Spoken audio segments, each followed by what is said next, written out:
People want to know information about how their readers find them, what devices they read them on, what times of the day. They definitely want things like their credit card information. And after a while, you start creating a profile of what your readers and your audience looks like. And that's helpful because ideally you want to be able to tailor the news that you provide in a very specific way to fit their needs and sort of be more useful to them. But the flip side is that at the same time, though, when you create so much information, what happens to it and how secure is it? So that's something a lot of media companies have to figure out. I think data is incredibly helpful in the newsroom, so you know how your audience is reacting to your content, where they're spending their time on their site, how far they're going into your articles.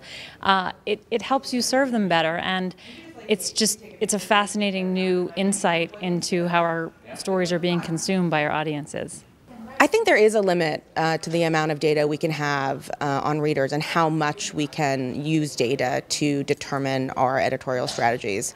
I think I heard someone say once, and I think this is sort of how we think about things at Vocativ, which is that we're data informed, not data driven, right? So I think it's important to look at the data to find out where your audience is and how and where they consume your content, and to allow that to guide the way you think about getting the content to them. But I don't think you can build an entire editorial strategy around data. You have to, there's just sort of like a human instinct and creativity thing that has to be layered on top of that and is just as fundamental and needs to be part of the conversation.